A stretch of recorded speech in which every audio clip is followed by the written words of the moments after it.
Selamat datang di sesi 3 dari Mencetak Murid di Dunia Terganggu. Kita akan membahas tentang orang-orang dari Isakar. Pada saat itu adalah masa transisi besar dan dikatakan mereka mengerti mengenai waktu dan tahu apa yang harus dilakukan Israel. Dan apa yang akan kita bicarakan bersama adalah mengenai memahami waktu. Kita hidup di dunia yang baru.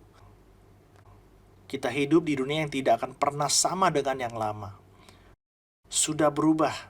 Pandemi ini berdampak besar hampir di semua bidang kehidupan, dari area ekonomi atau teknologi. Maksud saya hal ini telah mengubah cara kita hidup ke depannya. Kita tidak bisa kembali normal. Tapi ada kesempatan untuk membangun kembali. Menurut saya, kita bisa melakukan beberapa hal untuk memperhatikan beberapa kekurangan terbesar di gereja, dan mulai membuat perbedaan untuk membawa Injil maju, tidak seperti sebelumnya. Saya hanya ingin mengingatkan Anda bahwa meskipun ada beberapa berita yang mengecewakan dan terjadi penurunan yang kita bisa lihat di beberapa area, ketika banyak hal mencapai titik terendah, di saat itulah Tuhan menghembuskan rohnya. Hati orang-orang terbuka, mata mereka dibangunkan. Gereja dihidupkan kembali jika ada sekelompok pemimpin, tidak harus kelompok besar, tapi mereka yang mau berserah sepenuhnya, yang mengatakan kepada diri mereka sendiri, ada banyak tujuan, tetapi Kristus yang disalibkan dan mencetak murid akan menjadi tujuan utama kami. Dan kedua, di tengah-tengah penganiayaan, bahkan dalam tekanan, kami akan menjadi agen pemulihan. Kami tidak akan menanggapi dengan permusuhan.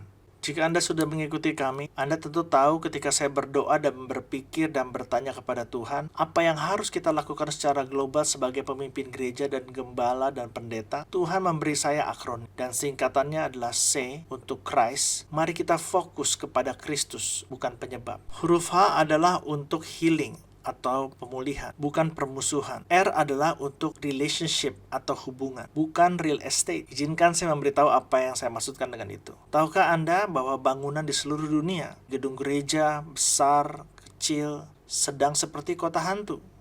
Tidak ada yang bisa pergi ke sana. Keadaannya kosong, bangunannya kosong sama sekali. Tidak ada orang di sana. Dan apa yang kami lihat adalah, kami dalam pelayanan, jika kami mau jujur, salah satu penilaian utama kami, salah satu prioritas kami atau penilaian terbesar kami adalah apa yang terjadi di hari Minggu, kebaktian ibadah raya. Dan saya sendiri telah menjadi pendeta selama bertahun-tahun. Dan saya tidak kenal banyak pendeta yang di akhir setiap minggu yang tidak melihat, berapa banyak yang hadir, atau berapa jumlah persembahannya, atau apa yang terjadi di kebaktian. Siapa yang datang untuk menerima Tuhan? Atau siapa yang mengambil keputusan menerima Tuhan? Bahkan mungkin siapa yang baru bergabung di gereja. Dan saya jarang bertemu dengan seorang pendeta yang ketika dalam pertemuan membicarakan langkah yang benar mengenai arti diberkati Tuhan. Kebanyakan mereka berkata, kami memulai di sebuah rumah kecil dan kemudian berkembang menjadi bangunan yang besar. Kemudian kami bertumbuh lagi dan membangun gedung ini. Ada sesuatu tentang struktur bangunan, ukuran yang membuat kita terpikat. Dan sejujurnya apa yang kami temukan di banyak gereja di seluruh dunia, yang nomor satu penilaiannya hanyalah jumlah kehadiran di gereja. Jika orang datang ke ibadah kami, hidup itu baik. Dan jika tidak, hidup kurang baik. Namun apa yang kita tahu pasti adalah bahwa jika banyak orang yang datang ke kebaktian gereja, bukanlah pengukuran atau penilaian yang akurat tentang apakah kita sudah melakukan pemuritan atau belum. Tragedinya adalah ketika dilakukan penelitian dari Barna atau Pew Research atau Gallup, yang didapatkan bahwa di 30, 40, atau bahkan 50 tahun terakhir, rata-rata orang Kristen, kecuali di negara-negara yang terjadi penganiayaan yang intens, pada umumnya, hidupnya tidak jauh berbeda dari rata-rata non-Kristen dalam hal integritas, kesetiaan pada pernikahan, apa yang mereka lakukan dengan uang mereka, dan apa prioritas mereka. Selain itu, kita memiliki budaya pop barat yang benar-benar telah menyebar ke seluruh dunia. Saya memiliki beberapa teman baik yang melakukan beberapa hal radikal, dan mereka melayani banyak kaum muda keliling dunia. Dan saya berbicara dengan salah satu dari mereka baru-baru ini, dan dia berkata, saya bisa di Belgia, saya bisa di Moskow, saya bisa di Amerika Selatan, saya bisa masuk Shanghai, saya bisa berada di Kairo, Mesir, dan semua anak muda, coba tebak, mereka memakai jenis jeans ini. Ada lubangnya, ini adalah musik yang mereka dengarkan, dan begitu global. Dan generasi global ini tidak memiliki kebenaran mutlak. Mereka adalah generasi media sosial, online, semua orang hidup dalam perangkat seluler mereka, dan mereka memiliki kecemasan dan ketakutan dan isolasi dan tingkat bunuh diri yang tinggi. Dan yang ingin saya sampaikan kepada Anda adalah bahwa kita memiliki, saya yakin, salah satu peluang yang terhebat dalam 100 tahun terakhir. Ini bukan masalah baru. Saya berpikir untuk fokus tentang hubungan. Yesus berkata apa? Malam terakhir, dia melihat para muridnya. Sebuah perintah baru yang aku berikan kepadamu. Biarlah engkau saling mengasihi. Bahkan seperti aku telah mengasihi. Dengan cara ini, dunia akan tahu bahwa kamu sebenarnya adalah murid-muridku. Apakah dengan ukuran bangunan kita, dengan jumlah jemaat di gereja kita? Apa yang dia katakan? Dengan kasihmu untuk satu sama lain. Mayoritas besar orang Kristen di seluruh dunia pergi ke kebaktian ibadah. Tetapi hanya sekelompok kecil yang memiliki hubungan yang mendalam, otentik, dan penuh kasih untuk disalurkan ke komunitas di sekitar mereka. Salah satu penulis favorit saya adalah A.W. Tozer. Dia menulis ini hampir 65 tahun yang lalu. Dia berkata, kewajiban kita yang paling mendesak hari-hari ini adalah untuk melakukan dengan segenap kekuatan kita untuk mendapatkan kebangunan rohani yang menghasilkan gereja yang direformasi, direvitalisasi, dan dimurnikan. Setiap generasi orang Kristen adalah benih untuk generasi berikutnya. Dan benih yang bobrok pasti akan menghasilkan panen yang bobrok. Tidak sedikit lebih baik, tetapi sedikit lebih buruk daripada benih yang asalnya. Dengan demikian, arahnya akan terus menurun sampai ada cara yang penuh keberanian dan efektif diambil untuk meningkatkan benih itu. Dasarnya apa yang dia katakan adalah, ketika ukurannya menjadi umat Kristen yang memiliki budaya setengah hati, mereka tidak akan mereproduksi orang-orang percaya yang setia yang mencintai Yesus dengan segenap hati. Mereka menghasilkan seseorang yang bahkan kurang setengah hati dan kurang komitmen. Salah satu pemimpin dunia yang hebat dalam gerakan Lawson adalah John Stott. Dan di akhir hidupnya, John berkeliling dunia. Dia adalah seorang pemimpin yang dihormati oleh semua denominasi dan orang-orang dari semua latar belakang. Dan dalam 10 tahun terakhir, dia mengambil tanggung jawab untuk membaca keadaan dunia secara global untuk mencari tahu apa yang terjadi. Saat John diwawancarai, dia diberi pertanyaan. Sebagai orang barat, pasti Anda tahu bahwa gereja sedang bertumbuh. Bagaimana Anda mengevaluasi? Ini berbicara mengenai gereja global. Ini kita semua, utara, selatan, timur, barat. Stott berkata, jawabannya adalah pertumbuhan tanpa kedalaman. Tak satu pun dari kita ingin membantah pertumbuhan gereja yang luar biasa. Kita telah melihat hal-hal menakjubkan terjadi di seluruh dunia dalam hal orang yang datang kepada Kristus. Tetapi sebagian besar bersifat numerik dan pertumbuhan statistik, dan belum ada pertumbuhan yang cukup dalam pemuritan sebanding dengan pertumbuhan jumlahnya. Mereka menanyakan pertanyaan berikutnya. Kemana arah kita para evangelik? Kami telah melakukan perjalanan yang cukup berat dalam 50 tahun terakhir. Ini berbicara tentang pertumbuhan yang luas dan menakjubkan secara global. Stott berkata, jawaban saya adalah kita harus melampaui penginjilan. Penginjilan seharusnya menjadi spesialisasi penginjil. Sekarang saya benar-benar berkomitmen untuk penginjilan dunia. Tetapi kita harus melihat melampaui penginjilan ke kuasa transformasi Injil, baik dalam individu maupun masyarakat. Dengan kata lain, pemuritan. Saya memiliki kesempatan beberapa tahun yang lalu untuk berbicara di Afrika Selatan. Dan saat itu Piala Dunia diadakan di sana. Dan itu adalah acara yang luar biasa. Dan kami melakukan beberapa pelatihan di sana tentang bagaimana menumbuhkan gereja yang berdampak. Dan saat itu dihadiri oleh para pemimpin dari seluruh penjuru Afrika. Kulit hitam, kulit putih, dan orang-orang dari berbeda negara. Berbicara berbeda bahasa, tetapi semuanya dilaksanakan dalam bahasa Inggris. Dan kami berkumpul. Dan saya bertanya kepada mereka, jadi apa goal nomor 1 gereja? Mengapa gereja ada? Apa hukum yang utama dari gereja yang berdampak besar? Gereja tahu tujuannya, tetapi gereja juga harus tahu tujuan dari gerejanya. Jadi kami berdiskusi dan saya bertanya, apakah Anda tahu tujuan gereja? Dan semuanya berkata, amanat agung. Apakah amanat agung itu? Di sana ada 3 bagian. Saat kita pergi, kita membaptis dan mengajar. Tapi apakah perintah yang satu itu menjadikan murid? Dan kemudian karena mereka semua adalah penggemar olahraga, saya berkata, saat Anda menonton pertandingan sepak bola di Piala Dunia, dan di sana ada pemain terbaik dunia. Dan pada saat mereka menendang bola ke tengah, apakah penonton bersorak? Tidak. Atau pada saat bola ditendang ke corner, apakah semua orang bersorak? Tidak. Bagaimana kalau saat mereka menendang bola ke tengah dan berharap seseorang akan memasukkannya ke dalam gawang? Kapan mereka bersorak? Mereka bersorak saat boom, gol, masuk. Dan jika di Latin Amerika, gol. Mengapa? Karena itulah yang terpenting. Berapa banyak orang yang datang ke gereja? Berapa banyak uang yang masuk ke gereja? Berapa banyak gedung-gedung yang dimiliki gereja? Berapa banyak orang yang pergi ke ibadah? Itu semua sama halnya seperti bola yang ditendang ke tengah. Itu seperti bola yang ditendang ke pojok. Bukan itu tujuannya. Kita mengukur semua hal itu. Kita telah menjadikan hal-hal itu sebagai prioritas. Yesus berkata, ketika Anda dan saya masuk surga, Dia akan bertanya kepada kita sebagai para gembala, apa yang sudah engkau lakukan dengan satu mandat dan perintah dariku? Dia akan bertanya kepada kita, apakah engkau sudah mencetak murid? Dan saat gereja, saat gembala, saat seorang individu ingin menjadi pengikut Yesus Kristus yang sejati, harus mengerti itulah tujuan utamanya. Ya, mengenal Yesus, ditarik dari kegelapan ke dalam terang. Tidak ada yang lebih manis atau lebih indah dari penginjilan. Tapi kita telah menjatuhkan bolanya.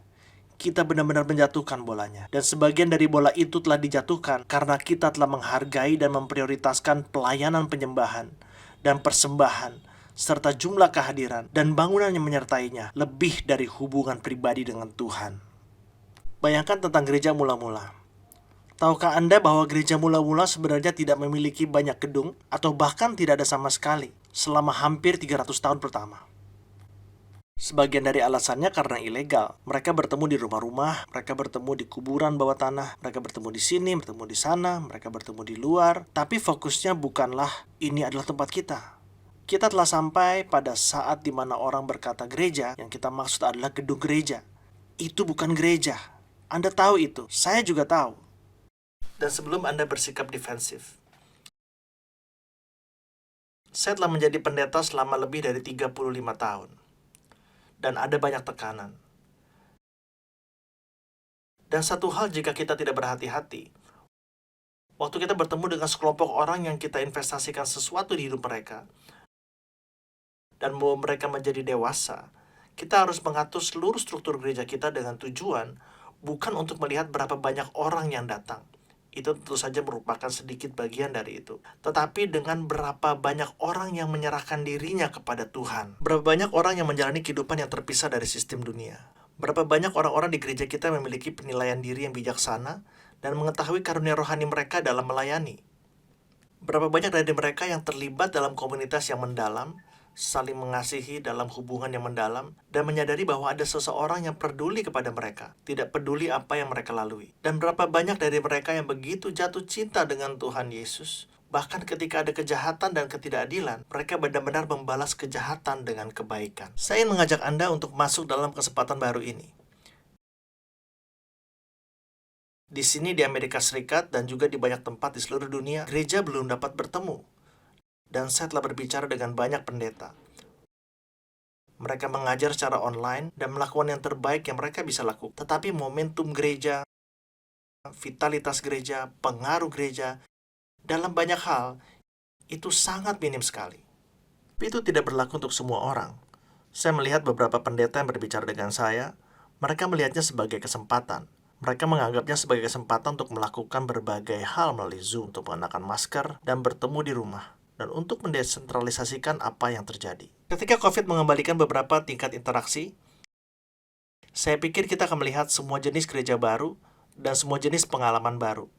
Tapi inilah kesempatan Anda. Inilah kesempatan kita untuk berbicara sekarang. Ini adalah kesempatan untuk mengikuti apa yang dilakukan oleh gereja mula-mula. Kisah Para Rasul pasalnya yang kedua. Kita semua sudah mengajarkannya, bukan? Ayatnya ke-42 sampai dengan yang ke-47. Dan gereja berkumpul, dan mereka bertemu di pelataran bait suci, dan mereka bertemu dari rumah ke rumah, dan mereka memiliki kesamaan, dan Tuhan memberi kemurahannya, dan ada banyak yang dibawa ke Tuhan setiap hari. Ada suatu ketertarikan pada hubungan yang otentik. Dan Anda mungkin bertanya pada diri Anda sendiri, bagaimana caranya itu bisa terjadi? Kemanakah aku harus pergi? Dalam Roma pasal yang ke-12, Rasul Paulus mengidentifikasikan jenis hubungan yang otentik, yang mengubah orang dan mengubah dunia.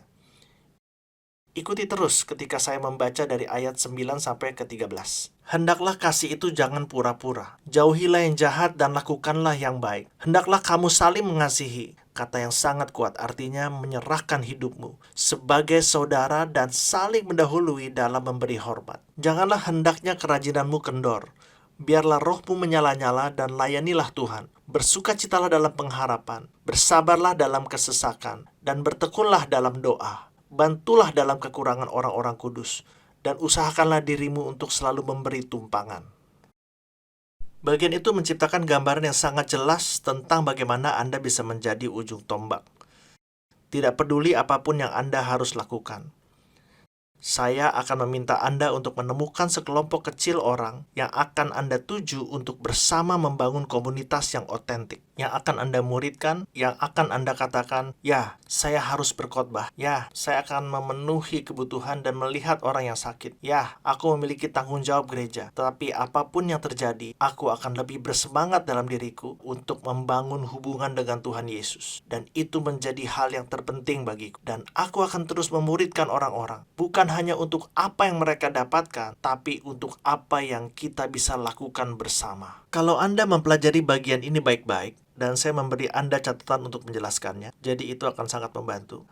Komunitas yang otentik atau hubungan yang asli adalah ketika Anda menjadi apa adanya. Memenuhi kebutuhan yang nyata untuk alasan yang benar, dengan cara yang benar. Diri Anda yang sebenarnya, biarlah kasih itu tidak memakai topeng. Benci apa yang jahat? Saat saya menyembunyikan sesuatu di hati saya, ketika Anda menyembunyikan sesuatu di hati Anda, ketika ada dosa yang tidak diketahui, kita tidak bisa menjadi diri kita yang sebenarnya. Dengan kata lain, komunitas yang otentik. Dan sebagai gembala, saya ingin memberitahu Anda sesuatu. Anda tidak harus selalu merasa di atas semua orang. Biarkan mereka masuk ke dalam hidup Anda. Saya tahu ini berbahaya, tapi jujurlah, izinkan beberapa orang masuk dalam hidup Anda, di mana Anda benar-benar bisa menjadi diri sendiri. Begitu banyak dari kita yang diberitahu bahwa sebagai pendeta atau gembala di awal-awal, Anda tidak bisa terlalu dekat dengan orang di sekitar Anda, dan Anda tidak boleh memiliki hubungan yang seperti itu. Saya akan memberitahu Anda untuk melakukan yang sebaliknya. Apakah itu beresiko? Iya. Tapi saya butuh kasih. Saya butuh orang yang bisa jujur. Selama saya menggembalakan bertahun-tahun, ada satu grup, mungkin Anda menyebutnya penatua, atau diaken, atau tim kepemimpinan. Dan grup orang ini akan menjadi kelompok yang paling penting dari seluruh gereja. Dan saya akan bertemu dengan istri mereka, dan kami akan makan sebulan sekali. Dan saya ingin mendengar cerita kehidupan mereka, dan kabar anak-anak mereka, cucu-cucu mereka. Dan setelah kami makan bersama, lalu kami berpencar. Para wanita akan masuk ke dalam satu ruangan, dan saya akan bergabung dengan 4, 5, atau 6 pria, dan kami akan mencurahkan hati kami. Saya akan bertanya kepada mereka, ceritakan tentang perjalananmu dengan Tuhan. Bagaimana kabarmu dan istrimu? Bagaimana kabar anakmu? Apa tantangan terbesar di tempat kerjamu? Dan kami akan berbagi secara terbuka. Dan saya akan berbagi perjuangan dan pergumulan saya secara terbuka dan rentan, seperti yang mereka juga lakukan. Dan kami menjadi grup yang erat. Dan kemudian kami saling berdoakan. Dan kemudian kami akan mengadakan pertemuan lain lagi. Dan kami akan berbicara mengenai urusan gereja. Tapi urusan gereja itu tumbuh dari hubungan yang otentik dan dalam. Itulah yang diberkati Tuhan. Itulah yang Tuhan ingin lihat. Itulah yang mengisi hati kami. Kita perlu fokus pada hubungan, bukan real estate. Dan Anda tahu apa yang saya maksudkan dengan itu, yaitu angka-angka, gedung-gedung, bagian depan, bagian luar. Biarlah diri Anda yang sesungguhnya memenuhi kebutuhan yang nyata, tidak dangkal. Biarkan ada kasih tanpa kemunafikan. Dia berkata, janganlah hendaknya kerajinanmu kendor, biarlah rohmu menyala-nyala. Kata itu berarti membawa sesuatu sampai mendidih, seperti air mendidih. Layanilah Tuhan. Artinya memenuhi kebutuhan orang pada saat sulit, saat ada tantangan, praktis, berkontribusi untuk kebutuhan orang kudus. Dan kemudian itu tidak keluar dari kekuatan Anda sendiri. Dia berkata, bertekunlah dalam doa. Katakan, Tuhan, ada kebutuhan yang begitu besar, aku tidak bisa melakukannya. Tetapi Engkau yang akan memberi kekuatan untuk memenuhi kebutuhan orang-orang ini. Jadi ada sekelompok kecil orang. Dan inilah tantanganku. Beginilah cara kami menjawab kekhawatiran A.W. Tozer 60-70 tahun yang lalu. Ini adalah bagaimana kita membahas apa yang dikatakan John Stott 20 tahun yang lalu. Dan di dunia yang baru dalam pandemi ini, aturannya sudah berubah. Semuanya berubah. Harapan telah berubah. Seperti yang dikatakan salah satu teman saya, seorang pemimpin yang hebat. Sangat jarang terjadi di mana suasana di institusi dicairkan. Dengan kata lain, sebelum pandemi ini, Anda bertemu di pagi ini atau di malam itu, kita semua melakukan ini, itu. Semua itu menjadi tradisi. Semuanya adalah hal-hal yang Anda sudah berkomitmen. Sekarang waktunya untuk semua mencair. Jangan kembali. Jangan begereja dengan cara yang sama. Lakukan gereja dan lakukan pelayanan dengan menyelaraskannya ke tujuan untuk mencetak gol. Anda tahu sesuatu? Gereja yang berdampak besar tidak selalu merupakan gereja yang besar. Jenis gereja yang Yesus ingin kembangkan, saya menyebutnya gereja yang high impact atau berdampak besar karena ada 3 karakteristik. Di gereja yang berdampak besar, orang terhilang datang kepada Kristus secara teratur. Orang-orang yang sudah menemukan Tuhan, hidup mereka semakin matang. Mereka benar-benar berubah. Dan ketiga, mereka memenuhi kebutuhan terdalam di komunitas mereka. Lebih lambat. Tapi jika Anda menemukan sekelompok orang yang benar-benar dapat Anda berbagi hidup bersama, dan Anda membagi visi kepada mereka, setelah itu mereka menghabiskan waktu dengan Anda, dan mereka melakukan hal itu dengan orang lain dan melipat gandakannya, Anda akan melihat gereja yang bertumbuh semakin dalam, dan Anda akan melihat kasih bertumbuh. Dan kemudian Anda akan melihat dampaknya, dan itu akan terus bergulir, dan bukannya Anda merasa lelah dan terbebani, Anda akan membuat orang-orang berbagi hidup bersama Anda. Hubungan, itu kuncinya. Itulah kunci keberlanjutan. Dan jika Anda mempelajari tentang seluruh generasi berikutnya, generasi milenial, generasi Z, sebagaimana mereka menyebutnya, tapi terutama kaum milenial, mereka tidak ingin datang ke pertunjukan atau ibadah. Mereka semua berkata, aku ingin kenyataan, aku ingin hubungan yang nyata. Baru-baru ini berada di Timur Tengah, di negara yang sangat dekat dengan kami. Dan saya sedang berbicara dengan pemimpin pelayanan apologetik. Dia adalah seorang psikiater dan dokter, dan dia mengajar di kampus-kampus di seluruh Timur Tengah. Seorang pria yang sangat-sangat cerdas. Dia berkata, kami melihat banyak orang datang kepada Kristus, dan kemudian seringkali kami menginginkan mereka untuk terhubung secara spiritual. Tetapi di banyak gereja, yang tersedia hanyalah, datanglah ke ibadah kami. Anda datang ke kebaktian, Anda duduk, Anda menyanyikan beberapa lagu, seseorang membawakan firman, dan kita berpikir sedang melakukan pemuritan. Tidak, ibadah adalah bagian dari pemuritan. Itu bukan pemuritan. Dia berkata mereka haus komunitas, mereka perlu bicara, mereka butuh makan, mereka butuh untuk mempelajari Alkitab bersama-sama. Mereka membutuhkan seseorang untuk berbagi dan mendengar masalah mereka. Mereka harus menjadi rentan dan jujur tentang pergumulan mereka. Hubungan, itulah masa depan. Dan Anda tidak akan pernah memiliki kesempatan yang lebih besar dari sekarang untuk menggeser prioritas waktu dan energi Anda. Jangan kembali ke yang lama. Jangan mencoba membangun kembali gereja di sekitar bangunan. Mari berhenti mengukur berapa banyak orang yang datang. Dan mari kita mulai mengukur orang macam apa yang meninggalkan gereja kita. Dan dampak seperti apa yang mereka miliki. Mari kita putuskan sekarang. Saudara, jangan lakukan ini sendirian lagi. Jangan menjadi satu orang itu di mana semua orang melihat ke Anda. Dan Anda harus sempurna. Dan Anda tidak dapat berbagi pergumulan Anda yang terdalam. Saya belum pernah bertemu dengan seorang gembala, seorang pendeta, atau pemimpin gereja yang dalam musim kehidupan mereka yang tidak pernah putus asa, tertekan, memiliki masalah dengan pernikahan mereka, bermasalah dengan anak mereka, atau masalah dengan keuangan mereka. Anda tidak dapat melakukan ini sendirian. Jadi kemana kita harus pergi? Apa selanjutnya? Bagaimana sekarang? Dan mengapa? Pilih Kristus, bukan penyebab. Pilih pemulihan, bukan permusuhan. Pilih hubungan, bukan real estate. Jadikan ini hari yang baru. Mari kita rebut hari ini. Jadi aku berdoa, Bapa, aku berdoa untuk saudara-saudaraku. Aku berdoa untuk saudari-saudariku. Ada ekspektasi di luar sana. Ada banyak orang yang menginginkan segalanya menjadi seperti dulu. Aku berdoa untuk rahmat-Mu, hikmat-Mu, dan visi-Mu. Bahwa Engkau akan membawa orang-orang hebat dan saleh ke dalam kehidupan para pendeta dan gembala di sini. Dan mereka akan mulai membangun jaringan hubungan, di mana orang akan dikasihi dan didukung, dan di mana kasih mereka akan menjadi hal paling menarik di komunitas mereka. Bagi mereka yang tidak mengenal Engkau, kami minta ini di dalam nama Yesus. Amin.